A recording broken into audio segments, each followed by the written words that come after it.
Hey everybody. I don't do this too often. I should do it more, but I uh, uh, I speak with a lot of people over the years, and this gentleman here, Hugh, reached out to me, about his experiences and that. He told me he reached out to a number of people. Basically, not many get back. So Yeah. I'm one that does because Yeah, I those appreciate who yeah, those who are doing the, involved, experiencing the real stuff, it really sticks out when you've had it happen to yourself. It's pretty easy to tell. So, anyways, this is Hugh. Welcome, Hugh. I'm happy to have you on here. Thanks for And having me. yeah, so we'll just get right into it and maybe share your experience, how you got into the whole Sasquatch thing and stuff that you've been experiencing. Yeah. So, um, as we've discussed previously, I had a lot of weird experiences over the years. With just really bizarre paranormal activities. I've seen, some UFOs in the sky, just stuff like that. So I was open minded to Sasquatch, but I was very doubtful. Like I assumed most everything was hoaxes and most everything was misidentifications of bears and what have you. But I wasn't completely like, no way. I just was more along the lines of probably not real. And that all changed, obviously, one day. I had started doing these walks with my daughter in the neighborhood. I live in a housing development type area. It's a bunch of middle class, kind of with a bunch of upper class homes all over this mountain that has little pockets of canyons and trees. So it gives you the sense like you're in the woods, but you're really just in a housing development. And you're out in the Washington area, right? Yes, yes. Yeah. I Okay. live Just yeah. right on the gorge. Here, I'll give you a little sneak peek, actually, if you can see it. Can you see Mount Hood right there? Yeah. Yeah. So, yeah, my house is right on the edge of the Columbia River Gorge, and the whole kind of housing development here has pretty phenomenal views of the Columbia River and Mount Hood and stuff like that. And so, my daughter and I agreed to start doing walks every night. Trying to be healthy, lose weight. And we were going up this road all the time. It's a really dark road through the trees, and it just kind of became something we did on our walk almost every night. And then one night, I was actually by myself. She wasn't with me on this walk. Had my dog with me, and flying to Mexico that evening. We were flying out of the Portland airport at midnight. So I wanted to get a walk in with my dog before we were gone for a week. And so we went up. It's about 11 o'clock at night, and we're up about, I don't know, 400 or 500 yards from my house, and I find this deer. My dog finds this deer laying right on the side of the road in somebody's yard. And this deer had just been completely beat to hell. Its front legs were ripped clean off. Every organ was gone. Um, every organ. I mean, heart, lungs, everything, intestines, everything gone except the bile sac. The stomach sac was completely untouched, unharmed, and there was no cuts.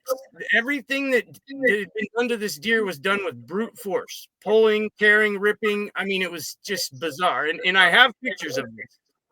I took a few photos. I noticed that the deer, there was blood in deer, and it was still red, which I know blood turns black pretty quick.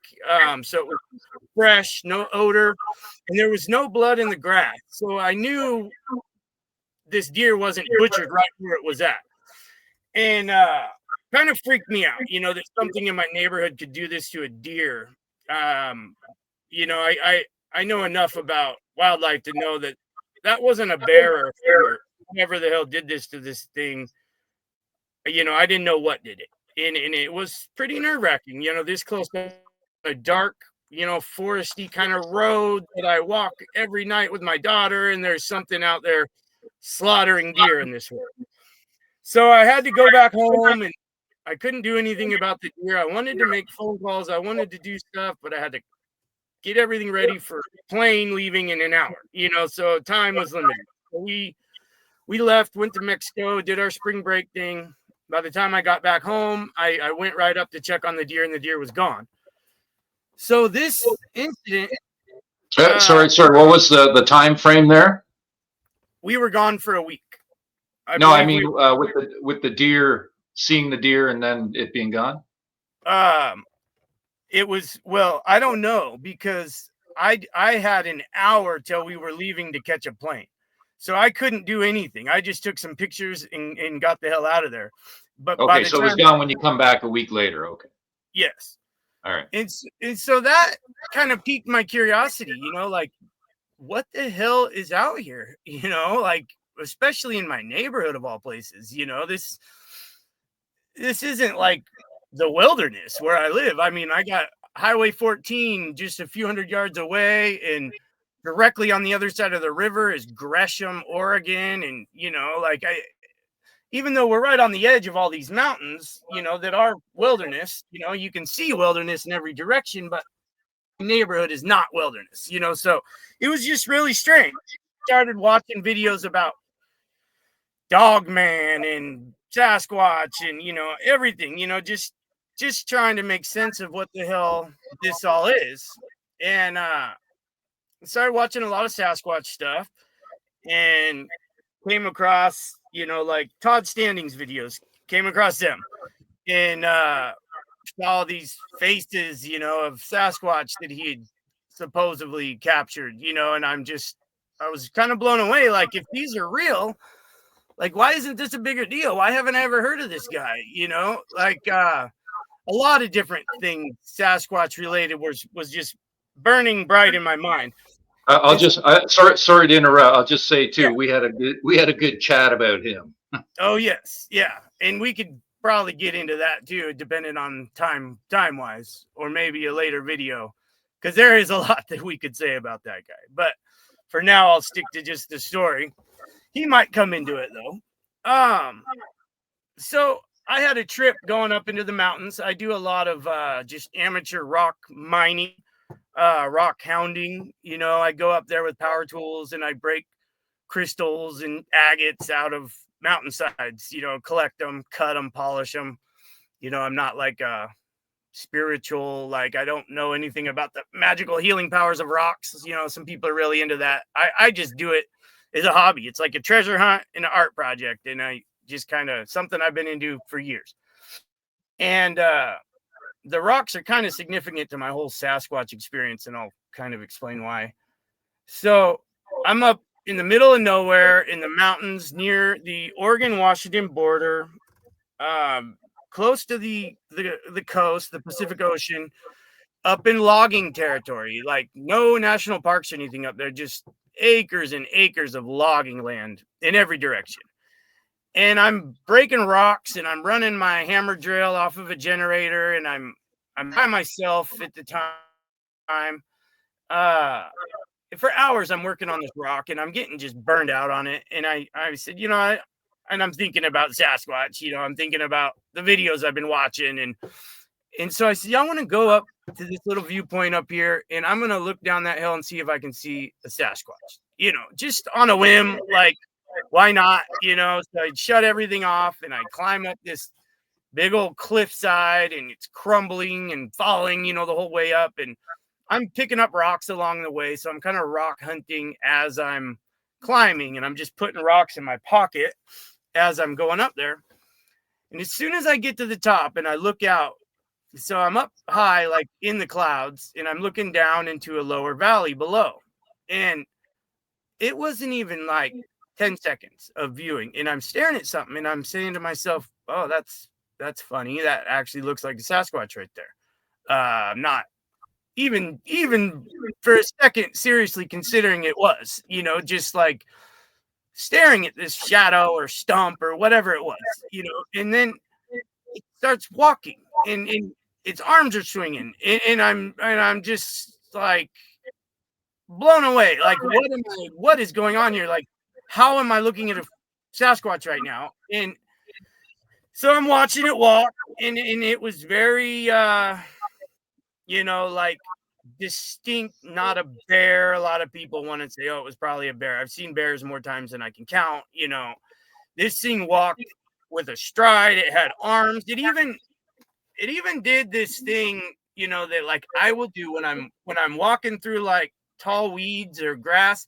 I'll put my hands out and I'll skim my hands across the top of the weed sometimes. Like, kind of hard to explain, I guess, but he was doing that. His hands were out and he was touching the tops of these little trees because he was walking through some like replanted trees that were like Christmas tree sized trees. And I'm just staring at him, just like in awe of what I'm seeing. Like, how is this possible? Like blown away by this. And of course, I don't have my cell phone on me. And my cell phone's in my truck.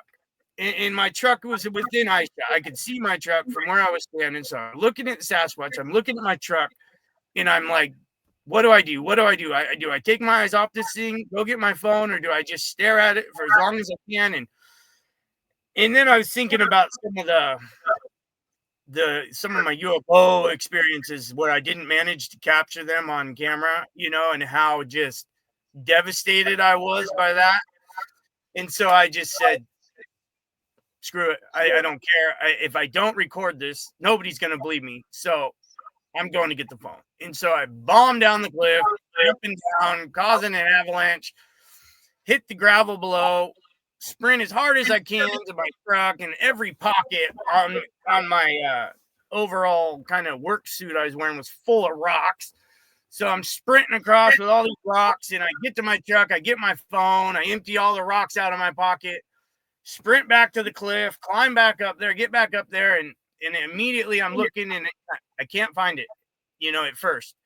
And I'm just like, my heart dropped, and I'm looking left and I'm looking right, and I'm like, it's gone. And then boom, there it was. I saw it move. I saw what looked like its arm come out of it, and it seemed to be hunkering down at this point. So I get my phone out, I get it in the screen, and I start filming it. And the footage is on my my YouTube channel, Northwest Yeti Quest. It's the footage isn't great by any means, not even good. It's just a little black blob down in the center of my screen in this valley. But I have about 20 minutes of it. Actually, in reality, I had like 30 something minutes of footage of it, but a lot of that footage was so blocked by clouds and so shitty that we edited a lot of it out. And but there is an 18 something minute video of me just filming this thing from the mountaintop. And like I said, it's not great footage. It's the fact that it wasn't great footage that really compelled me to go further into this, because the naysayer, the non-believer, is never going to be swayed by my video, and so I just felt compelled, like, I mean, just blown away that these things exist, like shocked, Can I just interject for a second? Just want to mention one thing, because you had the thought that you wanted to see one, and then suddenly it happened, right? Yeah. Like how long after that thought? You mean from the time I left what I was doing to go see if I could see a Sasquatch? Yeah. Oh, it probably took me maybe 10 to 15 minutes from the time I decided to stop doing what I was doing and go see if I could see a Sasquatch. I mean, maybe 20 pops. Yeah. What are the odds of that happening, right? Like the odds of that happening. So sorry. When we're dealing with this, their abilities, they can tap into our consciousness, right? So I think that they were messing with you. That was done with intent. That was purposeful. I fully accept that. I mean, it's just the circumstances of everything are just so bizarre. I mean, I don't know what the deer was or is, and then it's just, yeah, I agree with you 100%. I don't know why or what any of this is happening, but it's happening, and I'm just trying to make sense of it as best I can. And so after looking at the footage and, talking to people I know about seeing the Sasquatch and kind of seeing people's reactions and, the skepticism and the doubt, and I knew that I was going to become pretty obsessed with looking into this. And, I traded my hobby as a rock hound into a Sasquatch hunter basically now. And I've gone up there on many, many trips, a lot of day trips, and many overnight trips alone. And every trip I have gone out to find strong evidence, I find it. Whether it's footprints, whether it's impossible tree breaks, or what have you. I mean, the tree bends that I'm finding are really pretty amazing. They take these trees, big trees, 15 to 20-inch logs, growing green, healthy trees, and they bend them into these arches. And I wonder if they use them as like maybe like something to walk up to get up into the canopy. I don't know what they use them for, but you can see where they're bent, and then they wedge them up against neighboring trees, and you can see big old scrape marks in the neighboring trees where they had to manipulate them and, bend them. And just the fact that they can do this to these trees without the trees uprooting or breaking, it's just defies logic. And they do break. I'm a contractor, and a part of my business is tree removal. I do a lot of tree removal. I've been running chainsaws for years. I know trees very well. I know when a tree will and won't break. And what I'm finding up there is just so bizarre. The amount of top trees. Now, I don't know if the Sasquatch are doing it to piss off the logging industry. I don't know what they're doing, but trees don't break. Not at the top. Not a green, healthy tree. That's the most flexible, strongest part of the tree. That is not a point of failure where these trees are being snapped off. And I'm finding insane clusters of trees that have all been snapped off way up high. Snapped in the most hardest place to break a damn tree is broke off, snapped and topped, and then they take the tops on the ground and they've made X structures with the tops. A lot of the tops are just laying, but a lot of the tops have been turned into X structures and different things. And I've made videos of all this stuff. On one of my journeys into the unknown up there, I use e-bikes a lot because everything's gated off. You got to have keys to all these gates, and every gate is owned by a different logging corporation. And so it's a nightmare trying to get in there with vehicles. So I bought some really nice e-bikes, and I use them to get in there. And so on one trip early on in my investigation, I rode an e-bike about 7-8 miles up a logging road, and then I had to hide it in the bushes and cross a river and then follow this other stream for about an hour into the deep wilderness. And this actually is pretty close to where the first sighting happened.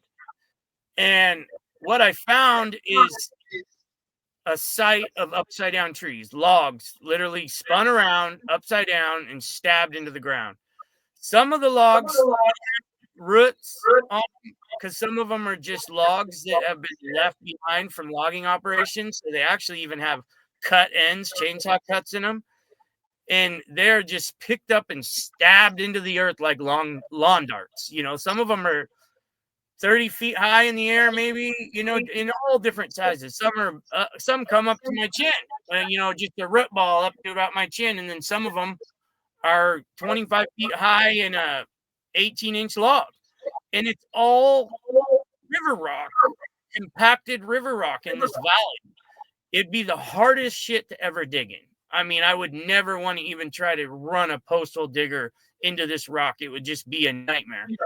And yet these beings are picking up logs with 1,000 pounds and just drilling them into the ground somehow. I mean, it's unbelievable, like what I'm finding. I think right now there's 13 or 14 standing trees in the monuments I found, because originally I only found one site, And that, I was blown away by that. But then over time, a beaver moved in and started clearing a bunch of foliage, building the dam. And I set up game cameras all over this beaver dam, thinking it'd be a cool video to monitor the building of the dam by the beaver. But floodwater came through and just the dam's gone. But because of that beaver, it cleared a bunch of foliage and it allowed me to find a whole nother site of upside down trees. And so it was way bigger than I ever realized. The initial site of upside down trees is actually, now I consider it 2 sites, but in reality, it's one valley just, spread out across this whole area with, alongside the river.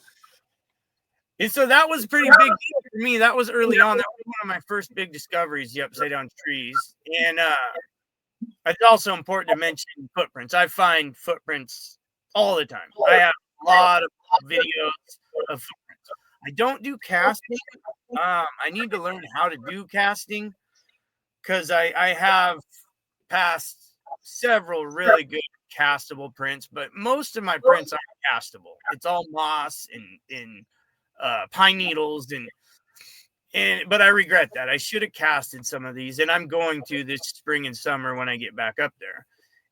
There's a stuff I use called Hydrostone. It's plaster of Paris is garbage. So just so you know, there's better stuff out there for yeah, I want to definitely talk to you about that then, about what to buy for sure, because I need advice. I've never done it before, but I mean, I've been mixing concrete and mixing, drywall mud, and so I mean, I'll be able to do it. I just need a little, guidance on that. Just getting the right stuff, better stuff, right? That's all. So the first experience, the sighting, obviously that was kind of the big deal that got me into this, but I've had other encounters with them. I had something. I was in the bottom of a canyon. I'm in canyons a lot because in this logging wilderness, these canyons are all protected. They can't log the canyons because the streams, because of the fish runs. And this is close enough to the ocean that it still gets like pretty substantial runs of steelhead and salmon coming through it, which is pretty rare in the rivers and streams where I live. Like you in Canada, you probably still have some pretty healthy rivers with salmon runs. Most of the salmon runs in the Pacific Northwest have all been destroyed from the dams and, other things. So to find rivers that still have, natural wild runs is pretty rare. And I have videos of pools of steelhead and stuff in these creeks. So the food sources in this area are very plentiful for them. The berries are every different kind of berry you could ever think of. They have, and the salmon runs, and then the Columbia River has clams year round for them. They can go to the Columbia River and dig up clams any day they want. I've done a bit of that in my videos, kind of documenting potential food sources for them. But I got derailed. I was going somewhere on a story. So I was in the bottom of a canyon, and I kept seeing this brownish red, like damn near as red as this hat, but a lighter, more of an orange color. And that color, it was kind of like a fox, like a fire red. And I'd never was looking for that color. I was looking for dark black brown, like the color of the Sasquatch I saw. Almost probably a brown, but it seemed like black from my perspective. And so this weird red was flashing through the trees, and I couldn't get a good look at it, but I kept seeing it, and it freaked me out a bit because it was apparently paralleling me or watching me, or I don't know what it was. And I zoomed in on it with my camera. This is right when I finally got a really nice camera, and I was trying to capture it, but I didn't. But there's some videos of me trying, and I'm talking about this thing following me. Like I'm trying to show, and I do think there is an image on one of my videos where you actually can see a hint of the orange through the trees, but it's so vague. So that kind of ended with that. I didn't really think much about that color and that fire red or anything. And then one day I'm going through my micro SD cards, and I pull out a chip and put it in. It was a chip from a camera. It was a cheap digital camera that I got from Temu that attaches to a spotting scope. So it turns your spotting scope into a camera. So it's kind of cool, but it's real shaky and real cheapo, but it works. And I was playing with it one day, trying to figure out how to work it, filming a valley about a mile from me. And the sun was shining on the screen, so I couldn't even see what I was filming, but I still hit the record button and I was talking to the camera, and I explained to the camera, like, yeah, I can't even really see what I'm filming right now, but, you know, this is the same valley I saw a Sasquatch in and blah, blah, blah. Well, when I'm looking at that footage, 2 times I pan across a stump that is sort of placed on the edge of an embankment, and it looks to me like there is a bright reddish, fire red brown head of a Sasquatch sticking up just above the stump. Like if it is a Sasquatch, he was sitting on the back side of it, leaned up against it, and maybe just wasn't aware that his head was even above the stump he was leaning against, because all it is just the top of his head. And I may have showed you that video. I don't know. I think I might have shown you a screenshot of it. I'm not sure if you've seen one or not. But, you know, I don't say definitively that that's a picture of a Sasquatch, but, you know, 1 + 1 = 2. And it's just, the circumstances are strange, you know. And so technically, that would be, if I wanted to qualify that as a sighting, that would be my second sighting. The third incident I had, and I have several vocalization experiences too, but I had my son, he's 9 years old. He was camping with me in an area that I had to actually use my chainsaws to clear this road in order to get into this area. And I wanted to camp somewhere where nobody had camped in a long time. But I wanted to have my vehicle there because my son was with me. I didn't want us to be that vulnerable without a vehicle and stuff. And so I cleared this road and got us into this really cool campsite. And I set up this laser light show type thing in the trees, you know, like psychedelic lights and flashing lights and Christmas lights and stuff. And my thought was, you know, it'd be cool for my son, so it's not dark, you know, in the camping, so there's always light at night. And but also it was, I just wanted to pique the curiosity of these creatures and see if, like, they would come in and say, what the hell is this? You know, like, why are these lights here? What is this guy doing? And that night, my buddy showed up, and he camped with us too that night. And we were cooking bacon and shrimp, and he was frying Spam on a stick all night. Like, so all night we had smells going out of our campsite into the woods too. And so every night prior to this, I had set up game cameras every night, and nothing came in, nothing that I was aware of. On this particular night, my buddy was talking my ear off till midnight. You know, I'd planned to get to bed early. I wanted to get up at like 4 a.m. and go out with my night vision stuff, but he was drinking and blabbing away, and so we were up way too late. And I forgot to set up the game camera. Went to bed.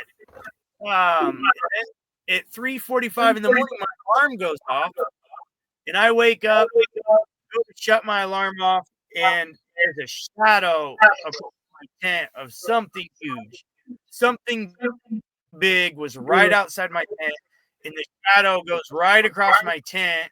And the reason there was a shadow is because of all the damn lights that I had set up out there.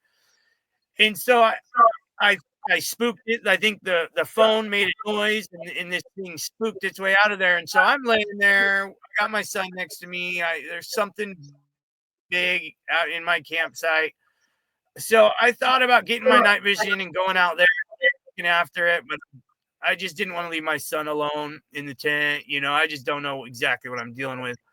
And so I fell back. And in the morning, I got up, and my buddy in his vehicle, and he's like, "What were you doing, dude? All around my vehicle?" Like, I wasn't. I didn't come out of the tent last night, you know? And he goes, you know, like, well, dude, I totally thought you were all over your vehicle playing with your night vision. Like, dude, I didn't go near your vehicle last night. So something, not only did I see that big shadow across my tent, but something was right by his vehicle that he actually saw and caught glimpses of and thought it was me.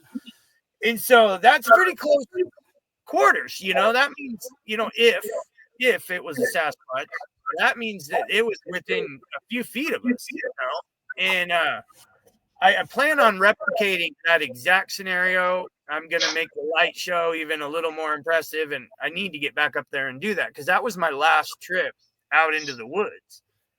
And I believe I've talked to you about the pine cones, right? I can't remember. Well, it's a significant thing. I definitely should bring that up. So I had a geologist friend of mine wanting to come up and get in these canyons with me because as I've been out hunting for Sasquatch, I've been finding deposits of agates that I never even believed exist. I got an 80-pound agate, a 77-pound blue agate that I hiked out of one of these canyons. This agate, I mean, it's this big, solid agate, blue agate, and I've hiked out probably roughly 1,000 pounds of agates out of these canyons, and it's funny because it was rock hounding that led me to Sasquatch, and now it's Sasquatch hunting that's leading me to these agates that I never even imagined I would find. I mean, I never thought I'd find deposits like this, and I got pieces of common opal that are like this big and just crazy crystal. I mean, my rocks collection has gotten insane because of this, and every time I've gone out and found rocks, I wasn't even looking for rocks. I was looking for Sasquatch. And I just keep finding them, so I keep packing them out. And packing rocks out of the bottom of a canyon is not fun. But there's so many more to go. I mean, I'll show you some of my rocks. They're pretty amazing. So that's why I had a geologist with me.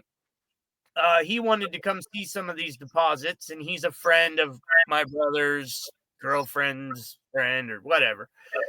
Cool guy, though. I know him a little bit.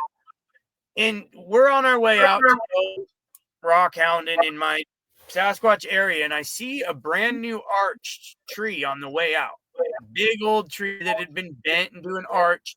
And it was significant to me because at that time period, I had assumed Sasquatch had left because hunting season had just started. So I just had this thought, that, okay, they probably got the hell out of here because hunting season started. Well, I can't help but to suspect that arch tree was a message to me saying, you think we're going to leave because of hunters, you dumbass? Like it was just like right in the middle of like main area where the hunters go. They made this monument of arch trees. So I had to go investigate these trees. And the geologist guy, I told him, you can wait in the car. I'm going to go look at these arches. I know we're here for something else. This is about 6 o'clock in the morning. Sun was just coming up. And he go, oh, no, I'll go down there with you. So I'm videoing the tree, and I'm talking about how bizarre this tree is. And he picks up a pine cone, like this big old pine cone. And he's showing it to me, and I'm looking at him like, I don't give a fuck about a pine cone, dude. Look at this tree, and he's like, man, you got to understand, this is not from this forest. This pine cone will not grow in these trees. This is a pine cone hundreds of miles away. And I'm just like, and it was directly underneath the arch. So we bagged and tagged that pine cone. And I looked into that pine cone and found out that it's a species of trees that will not grow in that forest. And sure as hell wouldn't be planted there by the logging companies that planted all the trees in those forests. It's a subalpine tree that was very important for medicinal purposes for the Native Americans. It cures like a dozen ailments. So then I'm up there another time on a totally different trip with my son. And just one thing. So you would have bypassed that if that other guy wasn't there with you, because he's the one pointed out, right? I highly doubt I would have even looked at it and even thought about it. I mean, and they would know that. They would know that. It might have stood out to me as a strange pine cone, but I probably would have just walked right past it. And so that pine cone was strange, sure. But then I'm up there with my son. This is a month or so later, and I'm looking at another arch tree. Same thing, arched and wedged and totally manipulated, and the furthest thing from anything Mother Nature could ever do to a tree.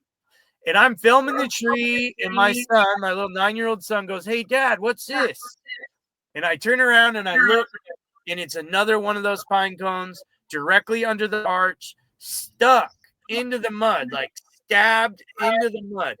Not in a way where it just dropped and fell and got stepped on. I mean, it was carefully, intentionally pushed into the mud, so it's pointing straight up. And I have all this on video. Both discoveries of the pine cones happened while I was recording. I haven't put this up on my channel yet. It's all footage I need to work on and edit, and I'm horrible at doing that kind of stuff. But so I had my son film as I pulled the pine cone. I went and got a baggie from my truck and came back and never touched that pine cone with my hand. And my son was recording as I pulled that pine cone out.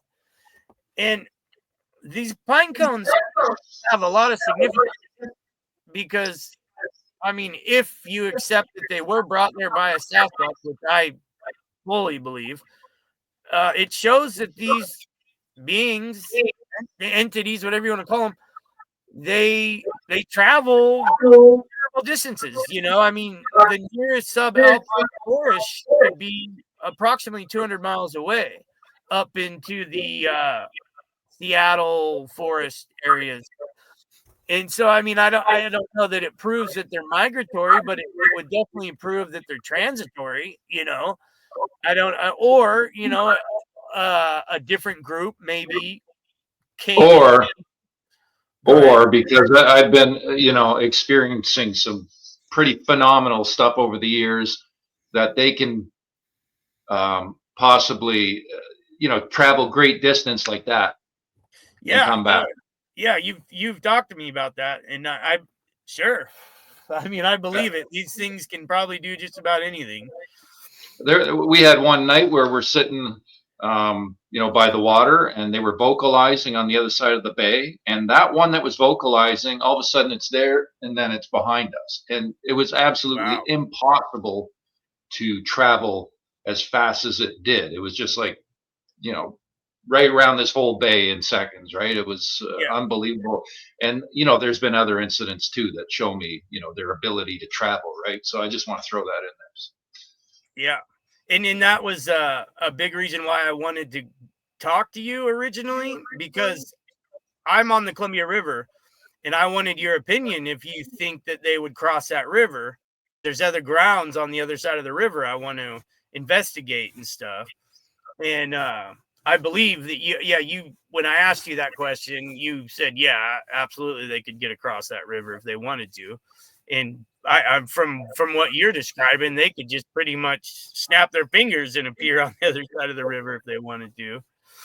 But there are they have this grasp of consciousness that is, it's incomprehensible. They're so far advanced in their mind abilities, right? So, but like any of the high strange stuff too, if you have that, I want to definitely hear about that. Right? So, as far as strange stuff, I'd had a weird experience where I was traversing into a canyon. I was by myself, and so I don't ever think of these like apes or monkeys. I just don't. I think if anything, they would seem more like an alien to me than an ape or a monkey. But that's just me in my head. I don't visualize them as some dumb monkey out there going, But I came into the river one day, and I'm just getting into the bottom of the canyon, and off to the left, I'm listening to the sound of a freaking monkey, like going, like the sound that you would hear like a gorilla make if they were like maybe nervous or curious or something, almost like this, like,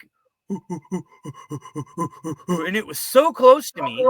I mean, 10 feet, it seemed like. It was so close to me, but I couldn't see anything. And it was probably further than that because sound really carries in the bottom of these canyons. And I think about this a lot because I'm trying to find these guys. I had a camera in my hand and I'm hearing one and it's right there. I could hear it. And I turn and go the other direction. I could turn and go the opposite way, and it wasn't until later where I'm just like, why on earth would I have done that? It's so weird to me that I wouldn't have just bombed down that trail, searched for that noise, and I don't know if it was fear that turned me away or them that got in my head and said, no, you need to go the other way. This isn't, you're not going to stumble upon us. Like, I don't know. It was, They can do that. yeah, it was weird. It was really weird. And I had another vocalization experience with, it was my dog and I was hiking out of a canyon over way several miles away from my main kind of research area. And I had a big old backpack full of agates on my back, probably about 90 pounds of rocks. And I'm climbing out of this canyon, just sweated through and through, just dying. And all of a sudden, this noise comes from that canyon we just left, and it blasts that canyon like a megaphone. And it was this, I can't even begin to replicate the way it sounded, but interestingly, a guy I was communicating with through Facebook, we were on the phone talking, and he's over in like East Coast area. He's a researcher, but he doesn't like make videos or anything about it, just kind of a hobbyist researcher, but interesting guy. And he was describing a sound, and he compared it to a big diesel engine, like tractor or a bulldozer when you turn the key and they don't want to fire. It goes,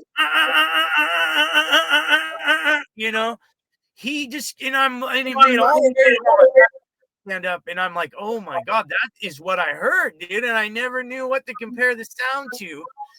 And that, this sound, just think of that noise I just made, but magnified 100 times with this menacing kind of roar to it, and it just blasted up the canyon at me. And my dog's a three-legged pit.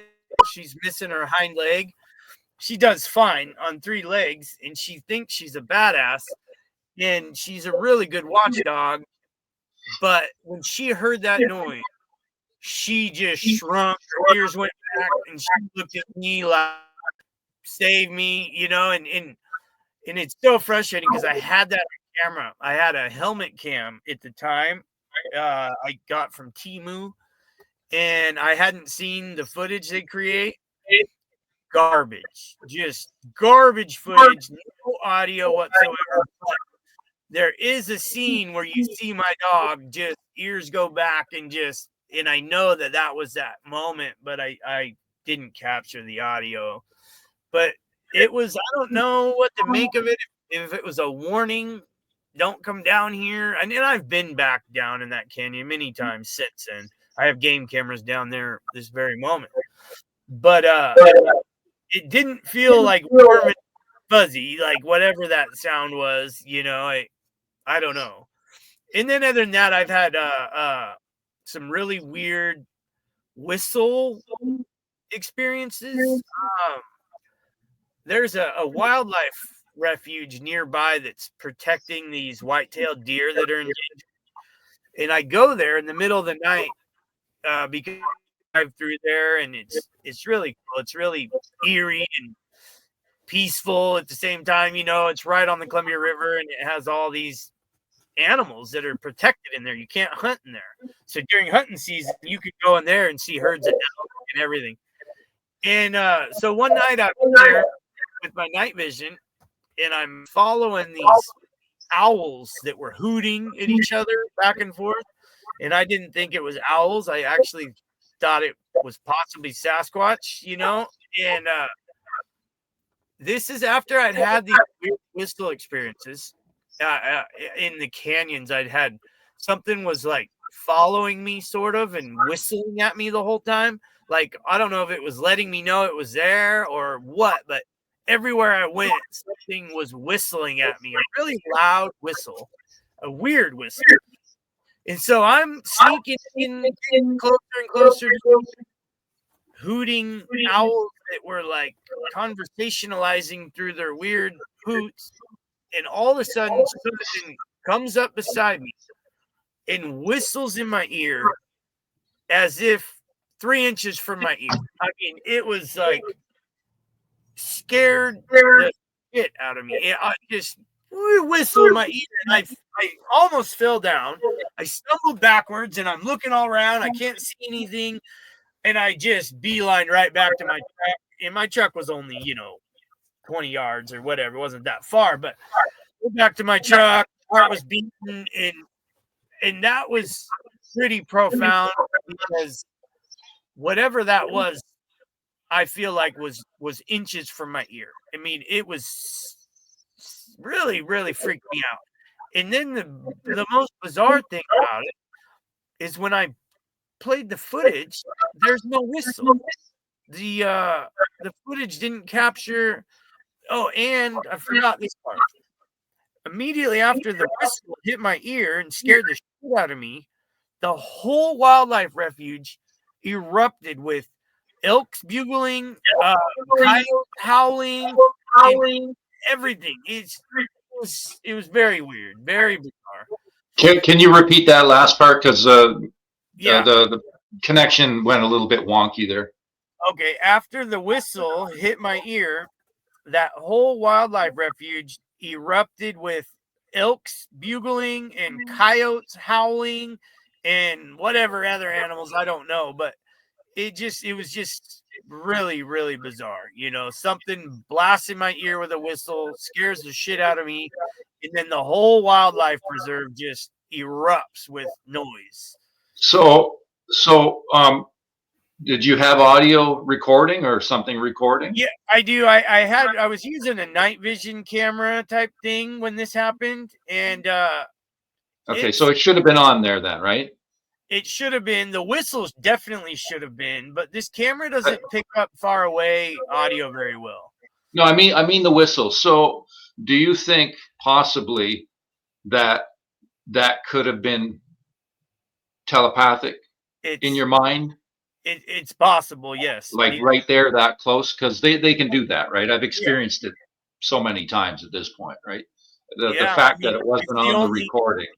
It's the only thing that makes sense because, I mean, it that close to my ear, the camera was right here. Like, how did the whistle not get recorded? Like that. Yeah. So, unless it was just quiet whistle so close to my ear that the camera speaker didn't pick it up. But, it just, I can't explain it, and that would explain it, if it just, everything with these guys is just so weird. I mean, yeah, they have an interdimensional nature about them. They are invisible most of the time. This is why they're not worried about hunters, really. It's they showed me that. Yeah, they easily stay hidden. It's clear as day. Yeah, like you think hunters are going to scare us out of here? Here, we're going to build a monument to prove to you you're an idiot. Like it was. That's just how I took it. And I've talked to some people that strongly believe the were left intentionally for me. I don't know. They were there, I know that, but I don't know for sure if they were meant for me to find or just if there's some kind of meaning. I don't know. I think possibly it could be maybe Sasquatch from a different region come to that area for the winter, and they were letting the other Sasquatch know we're here, and the pine cones maybe indicate. I doubt that. I doubt that because of their telepathic abilities. Yeah, I know. It's just an idea. Yeah, I don't know. Yeah, they have like so many ways of showing us their presence in the details in how they do things. It's unbelievable they'll put it right in front of your face. They'll put something so subtle right in front of your face. Yeah. They know you're going to see it. You just reminded me of something else I should share. You're very familiar with this behavior, and I've told you about this. I was riding my bike into this area. I could never figure out how to get into this area, and I finally figured out what gate and what road and how to get there. And I'm riding my e-bike along, and I slow way down because I got this weird feeling that I'm being watched, or this. I had this sense of like I was invading somebody's space. It was really weird. And so I slowed way down, and all of a sudden my bike crashes like I hit an invisible brick wall, and I'm on the ground, and I'm like, my legs bleeding. I'm not hurt bad or anything, but I'm just going, what the fuck? How, like, it didn't make any sense. I was going slow. I know how to ride a damn bike, and just boom, I'm on the ground. And so I get up and I ride my bike a ways. I park my bike. I turn on my, or I already had it on. I have a camera that attaches to my handlebars. And I left that camera rolling and left my bike standing up on its kickstand. And I went up and explored some area. I found some pretty bizarre stuff up there. A potential site where I think Sasquatch may bed down from time to time. I don't know for sure. I found some weird turds that didn't resemble any of the bear turds that I've seen out there, but I don't know what that area was. And so when my bike was sitting there on its kickstand, it fell over because the camera shows that, and I found it laying on its side. Now bikes fall over, kickstands fail, so I don't know that a Sasquatch pushed it over, but it was strange because it was right after I just gotten knocked off my bike, and at that point I realized I'm missing my Powerade, a brand new Powerade that was in my saddle bag on the back of my bike. So I assume, okay, it fell off my bike when I crashed, so I'm gonna go back and get it because it wasn't far, a few hundred yards, and I couldn't find it. Nowhere. It was nowhere to be seen. And these roads were not being used by other people. These roads, nobody was logging, nobody was driving, nobody was out there. Powerade's gone. Can't find it anywhere. So it is possible that it just tumbled and rolled and disappeared under a leaf, I guess. I just couldn't see it. And then on my way out, I stopped area. It's a site that I've never camped at, but an amazing campsite on the river, right next to a blue hole in the river. It's a really cool campsite. So I always go there and just probe around. And that's when I noticed my bear mace was gone. Or it was when I went back to my bike. I look at my bike and my bear mace was gone. It was actually a dog mace. It wasn't an actual bear mace. It was a small little canister of, like jogger mace that you buy at a gas station because I'd forgot my bear mace at home, so I bought it at the gas station before I went out there. And so that was weird. So I got on the bike and I went back and recovered all the area where I looked for the drink and looked for the mace. Nowhere to be found. Gone. Never found it. And so I don't know what happened to it, but it never been found. And then another time, I was riding my bike to a different spot and I hid my bike in the bush. And in my bike saddlebags, I had a Powerade. I had 2 Powerades in there. And I took one Powerade and I debated taking the other one. And I said, no, I'm going to leave it with the bike because by the time I get back to the bike, I'll be thirsty. And then I don't have to carry the damn thing, on this little hike I'm going to do. So I went out in the woods and did what I do. And I get back to my bike and I open up the bag and the Powerade's gone. So I kind of panicked a little bit, like looking around, like I knew it was in there. I knew it was in there because I debated bringing it with me and decided to leave it. And at that point, I even remember yelling at the Sasquatch, like, I give you a fucking Powerade. Like, I'm gonna get one. Just show yourself, like in obviously you could say, oh, a logger or somebody might have taken it, but I had better valuables in that bag that a person, a thief, would have wanted over the Powerade, So I get on the bike and I ride it all the way back to my truck, and I get back into my truck, and the Powerade is in my truck, sitting there in my truck. So I'm just was it locked? What? No. Was your truck? Oh yeah, absolutely. It was locked and alarmed. I always lock my truck up there, because they're alone for so long, like anybody could just get in your truck.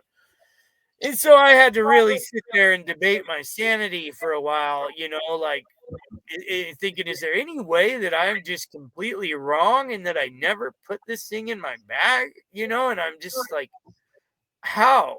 I remembered so vividly debating the two of them in the back. Do I take them both or do I leave one here? And there it was in my truck, like, so I can't explain that. I mean, I can. yeah, I mean, so that was I had a, sorry to interrupt. no, I brought a pie once. Like I gift indoors, on location. I don't even gift outside anymore. But I brought a pie once. They didn't touch it. It was perfect, untouched. So it's like, okay, you guys aren't gonna take this. I'm cutting into it. I'm gonna have a slice. There was a marble inside of it. You told me about that. That's so crazy. Yeah. You still have stories that, like that. Do you still have that marble? Oh, I don't know which one it is. I got quite the collection of marbles. Yeah, you get them every visit. Right out of thin air, they're dropping every visit. So yeah. So the Powerade in your locked truck does not surprise me. I know they can do it. It's easy. They love to mess with us. So they're probably they were standing there probably laughing at you, while you're while you're questioning your sanity. Yeah. Well, especially when I like yelled into the trees at them, for taking my Powerade, like, and it was like I wasn't really mad about the Powerade. It was just like I felt mad because I'm trying to see them. I'm trying to like, get a video of them, and they're just like toying with me is kind of how it seemed, and that's just how it's got to be, I guess, and I'll just have to see what comes of it, I just want to share one more thing too. So when you were on the bike and you basically you hit something, but there was nothing there. Yeah. Right. So there was one night I have the audio of Dwayne when he, we're sitting on a stone wall and he gets up and he takes a few steps and walks right into, I assume it was Neff, and he landed on his ass on the ground. And I have the audio of his reaction from when that happened, right? So and do you think they did that on purpose, or is it yeah, of course. Oh yeah. Just to be playful? Yeah. Wow. It's consistent. Yeah, I'm planning a trip up there. I haven't been up much this winter. I'm kind of mad at myself because of it, but I got a big project at my house, and I've been saying to my wife, when this gets done, I'm going up there, and I'm going up there for like 10 days this time, because I've never done more than 3 nights at a time. And I always kind of feel like it's always the last night or last day that I start kind of having progress, or, and then I got to go. And so I really want to just get up there and really spend as much time as I can up there within reason. I got a wife and kids and supposed to be working and making money, but it is what it is. But work's always slow in the winter. So I'm going to try to do maybe as long as 2 weeks next time I go up, but I don't know. When you do something like that, I wouldn't put up trail cams, or if I did, I'd keep it very minimal, and I wouldn't make it for them, So, and I would just speak out loud and tell them, hey, this is not for you guys. You're welcome to mess with it.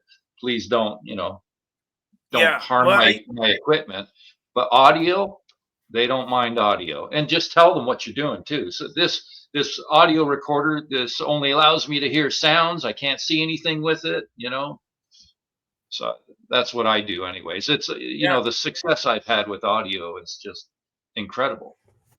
Yeah. Oh, for sure. And I do need to learn a lot about audio. I have a couple handheld recorders, and I've never really gotten anything with them. They're just there. I want to get better equipment, learn how to power it so it can be recording for long periods of time. And it's just I'm horrible at this stuff. I mean, it took me forever to even get any my YouTube channel just because I don't know how to do anything with tech. I'm so new with all this stuff. But I'm learning.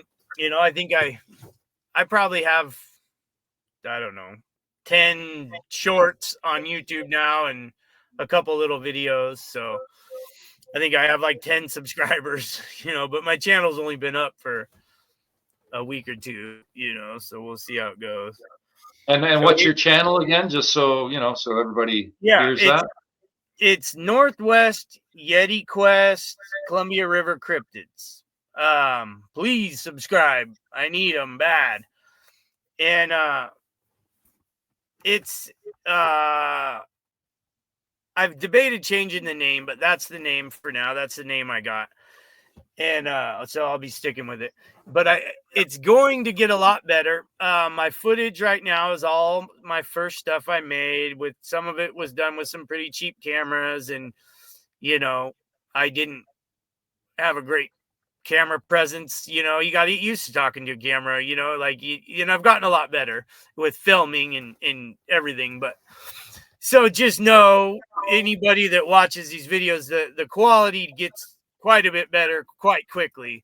But I wanted to do something with the footage, and so I just had to get some stuff up on there because I did an interview with Bigfoot Society and an interview with Into the Fray, and they both agreed we need to have somewhere to steer the listeners. So I had to just hurry up and get a channel up as quick as I could, and we just put up whatever we had ready, and so there will be a lot more footage being added to it over time. I have a lot of pretty cool stuff that eventually will all be on that channel. And even at this very second, I believe right now I have 11 game cameras out, and I don't expect Sasquatch to come dance for my game cameras, but I do get a lot of cool stuff, animals walking through and other things Yeah, like that's always fun. Yeah.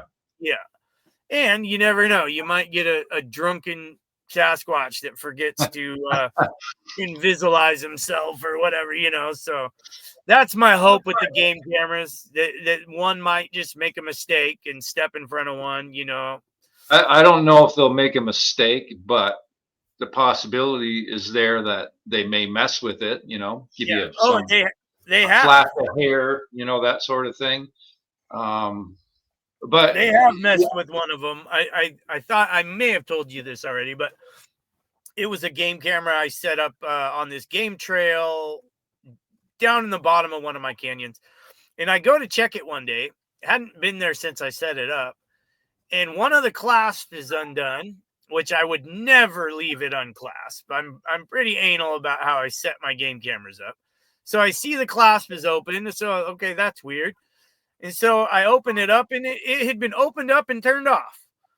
And I personally can't open my game camera and turn it off without it taking a picture. I just can't. It sees movement and it takes a freaking picture.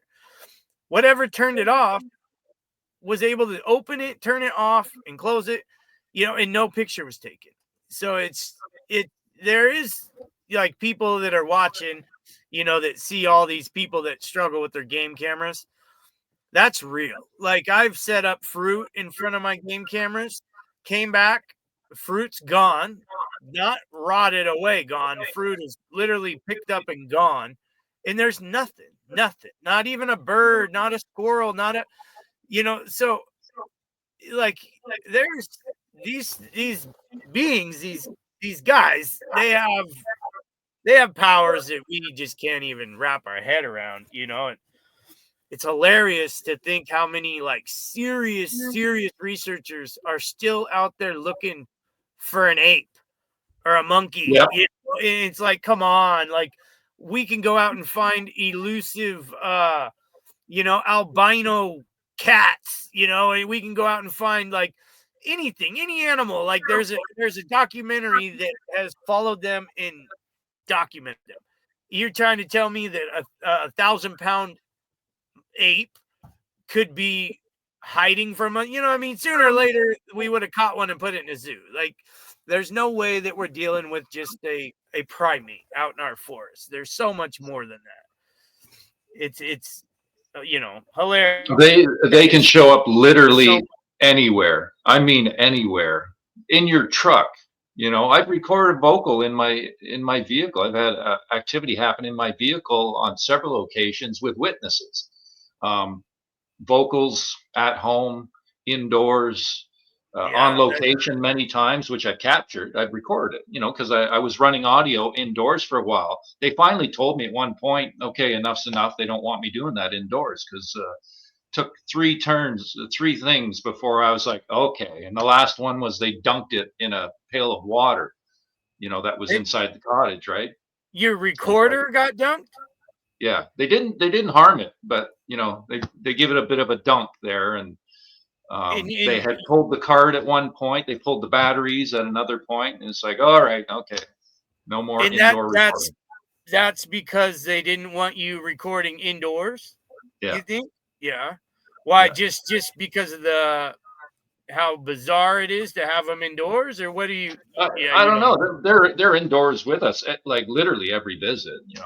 Yeah, that's what you which said. is proven through just countless incidents happening indoors, right? Stuff out of thin air, physical contact, written communication, the gifting, the vocals, everything, right? I'm very used to it. Like I'm very comfortable with it. It's like normal for me at this point. And I've been putting this stuff out there and explaining to people that, hey, yeah, they're not some freaking ape animal in the woods, man. They are people. They have individual names. They are people. They have a comprehension of consciousness that is so advanced. They can show up in your subconscious, in your dream state, as a contact dream, and they're fully, they have a full grasp of everything. It's too much for us to comprehend at the level we're at. What the way you describe them, for your average person, they would hear that and say, well, this guy's describing a ghost or a demon or a monster, not an animal, not a creature, you know what I mean? Like, so it would be so hard for most of the world to even accept anything you just said. I mean, yeah, I get the demon Nephilim thing thrown at me all the time. It gets really old, right? It really exposes how brainwashed people are. They have this mentality when they haven't experienced it, so they just jump to this conclusion, and it's like, no, sorry, no, it's not what it is. Yeah. I actually, I'm at the point of I trust their people more than I trust humans, right? Well, humans are the worst. Humans are the absolute worst, Vile creatures. Yeah. But just this this whole thing, experiencing this stuff out in the woods like you are, and you're getting the high strangeness, riding a bike into something, or the whistle right at your ear, that sort of thing. I can see they're watching you, they're interacting with you, they're toying with you, and I'm sure you're going to get lots more. I know you put it out there a bit, and you've had people just trying to steal your locations and that too, right? Yeah. Well, I don't know for sure if they've tried to steal my location, but I try to be pretty secretive about my location. But it is a concern of mine, especially with like what happened with Todd. I'm a little nervous at Todd Standing, but well, there was him, and then you mentioned to me also that 4-letter, I'll call them the BSRO organization. Oh, yeah. They just want your location details, basically. Yeah, that was insane. All I wanted to do was share some some pictures on their Facebook group of some of my upside down trees I found and some of my X structures. Yeah, and they said I couldn't post on their site unless I gave them my GPS coordinates. You know, and they wanted to post the GPS coordinates, and they have like 80,000 followers. And I'm talking to them through the message. So you want me to tell 80,000 people the GPS coordinates to where I'm doing my research? You know, and his response was, "Oh, well, most of these people live in other states, and it's not like they're all going to go show up there." Like, I don't give a shit. I don't want one of them showing up there. I don't want anybody going there. You know, Just shoot them some bullshit coordinates. That's what they deserve, anyways. I know. Well, that's it. Yeah, I've thought about doing that. Just going back and posting and advertising my channel to their 80,000 followers with, fake coordinates to some nowhere. I mean, I could put coordinates anywhere and just say that's where it's at. Go check it out. But I don't want to have to lie to people. But at the same time, that's pretty suspicious to me that they're, it just makes me, not trust them. Why would they be so adamant of knowing my location? Yeah, this is a cutthroat subject. The Bigfoot community is very difficult, and the last thing I would do is basically trust anybody with location detail. Protect that as much as you can, and it comes down to the person, really. They select who they want to interact with, and obviously, they're interacting with you, and I'm sure, I bet the farm you're going to get more. So. I'll help you. At some point we'll talk about the audio thing. I'll help you get set up with that because I encourage people to put out audio recorders because I want people getting more vocals so I can show comparisons, right? Which I've done with a couple of others, right? Because I've been through so much bullshit over the years that people think it's fake audio, and it's all real. It's just the level of articulation they're giving is so far advanced compared to roars and screams and all that and howling and that stuff. It's like Neff speaking English, and I get vocals. I've captured vocals with the video camera running right beside me, after getting hit with a freaking snowball by them, that sort of thing, right? They're right there. And if you're in snow, they don't have to leave footprints. They can Whoa, did I lose you? I have this piece of ice. We're outside. We go indoors. I got microphones outside. They're very sensitive. If anybody's coming walking down that road, I'm going to hear them approaching. You're not getting past there without me hearing your footsteps coming up. And so it's about a half an hour after we go indoors, and all of a sudden you hear foot movement, and then footsteps start walking right there at my recorder, right? So you basically, and then he gives a short vocal, and I think it was Nin Yan, and basically just showing his presence on purpose, knowing that I'm going to, I'm going to decipher that, hey, he didn't walk in. So those footsteps just started, appearing. And there was no footsteps either. There was no like impressions in the snow. He's walking around leaving no impressions. So they can do this, right? Wow. It's crazy shit. The names that you have for them, are those names that you came up with, or are those names? No, they're their family names. Yeah, Nefatia, Neff. Before we knew his name, we called him Mr. Funny. Okay. And then other names came up over the years, like he said, Anastasia, sister. So we got that name, and then I've gotten names in writing, and and names, and there's been telepathic names given, or names given telepathically, which have been confirmed in writing, and that sort of thing. Who seems to be more connected to him, you or your partner, or is it pretty equal? I'll just say I was brought in there to connect and develop a situation. Okay. So they tend to be more warmed up with you? No, not necessarily at all. It's I just have the character, the right character. They select people for contact, right? So I have the right character to do this. I And know you that there's go purpose ahead. behind my situation that I'm involved in because of certain things that have happened over the years, Um, Okay. so it's still very as just as elusive, now as it has always been, right? So, Mhm. but it's ongoing. It's never stopped. Yeah, I'd like to get you out in my area someday, man. If you're ever coming to the Pacific Northwest, it'd be cool Yeah, to I see would love to do that. Yeah. if we could get some reactions and you could show me firsthand on how to do some of this proper recording stuff. Because Yeah, I'm it's a pretty very simple. hands-on learner.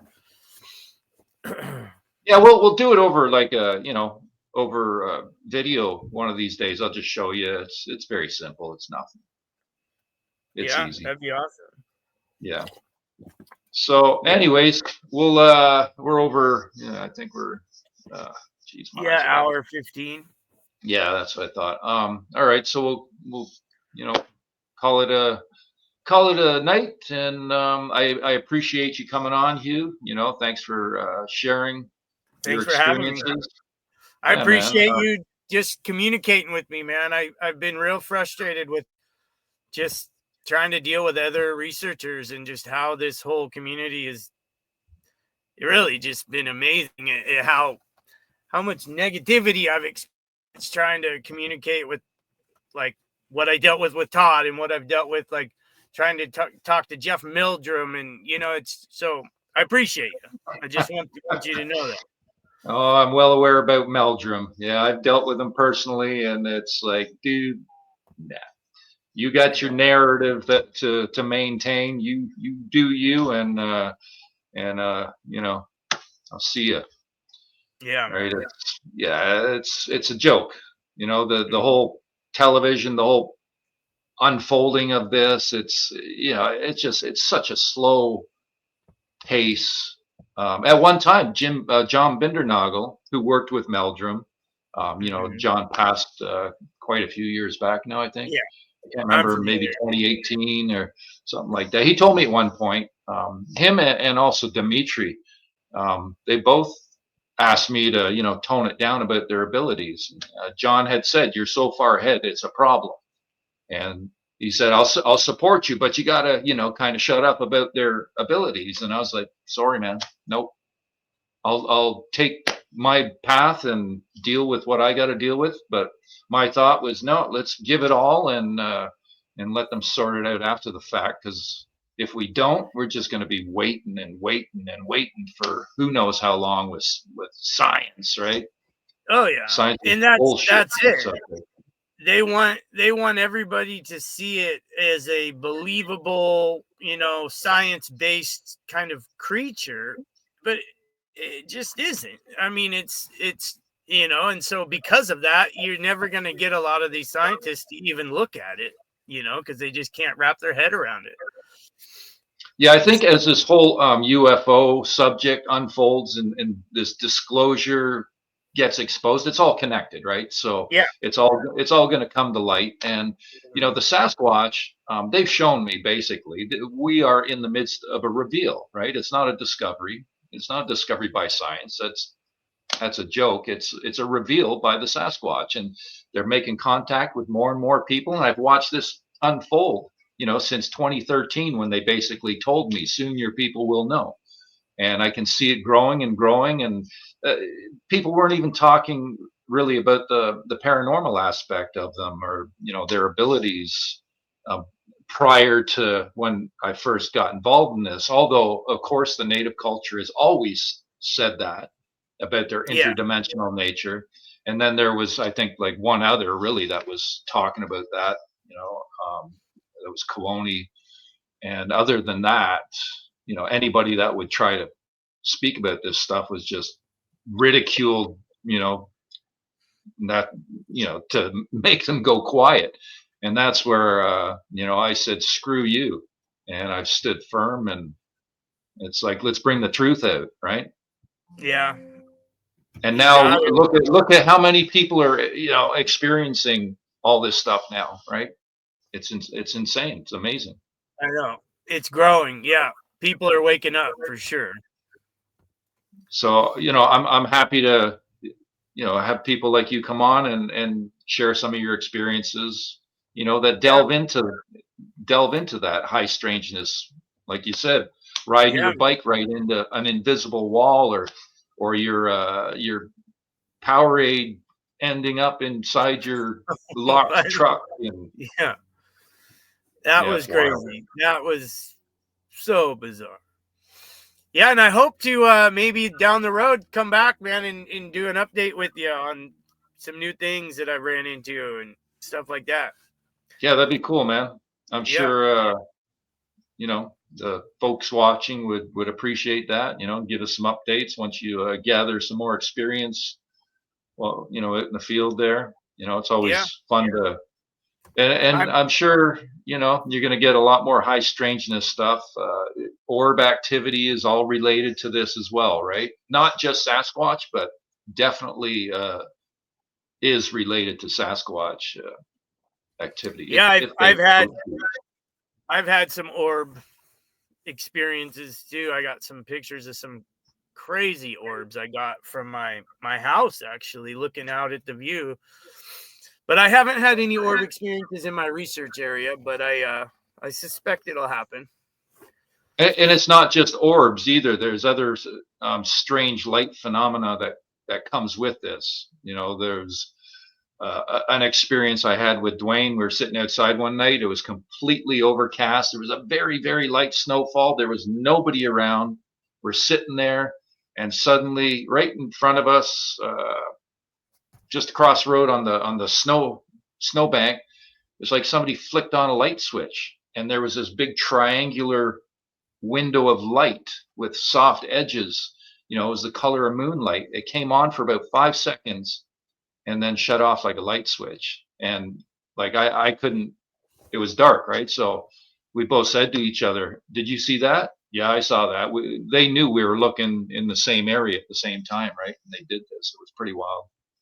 And so So it just illuminated for that brief second and then was gone. on the ground, yeah, for about 5 seconds, came on like a light switch. 5 seconds, turned off like a light switch. And Wow. there was nobody around. There was no lights flickering or nothing. Yeah, it was just another bizarre incident, right? So I'm just saying, strange light phenomena other than orb activity can happen. Hmm. So So before we go, I I'm just curious your opinion on the deer, the mutilated deer that I found, near my home. I mean, just your thoughts. Do you think that I just happened to stumble upon that, or do you think that that was left there for me to find? I mean, just your opinion. What would be your guess on that? well, obviously I don't know the answer, but it would not surprise me in the least if it was placed there for you to find, Yeah, for you to witness, and just to you know get you questioning and yeah, opening up your mind to get get get the questions going, right? yeah. Because it's what led me to everything that's led me to the Sasquatch world. So it's a crazy coincidence if it was just dropped by a Sasquatch, on accident, or whatever, or whoever dropped it. It's because it definitely kind of paid to where I'm sitting right now. That's for sure. Well, if that's the catalyst that got you involved, it very, very well possible, even likely that that was done purposely, for you to witness. And who knows, maybe after you saw it, maybe it was gone very Yeah. quickly after that. I wonder. Yeah, I know. I've wondered that too. If they were watching me, and as soon as I left, it just got grabbed up. But I don't know. Yeah, that I've wouldn't never surprise talked me to the either. neighbors. I don't know the people that live up there, or I would have asked them if they removed a deer carcass or knew anything about it. But I don't know them, and didn't want to really bring people's attention to a deer being slaughtered in my neighborhood by an unknown creature, and so I just kind of just left it alone. Yeah, understandable. Yeah. All right. Anyways, Hugh, okay, man, we'll cut Yeah. out. And again, I appreciate you coming on, and Likewise. I hope one more time, you want to mention your Yeah, I channel? do. It's Northwest NW Yeti Quest, Columbia River Cryptids. But you can just search NW Yeti Quest and you'll see my face. Please subscribe. I think I might have a dozen. I need subscribers. So yeah. I'll get in there myself. Awesome. Thank you. All right, Mike. Cool. Well, I'll talk to you soon, man. You have a good evening. Okay, you too. Thank you very much. And thanks everybody for showing up. And I hope you enjoyed that. All right. Take care. Have a good one.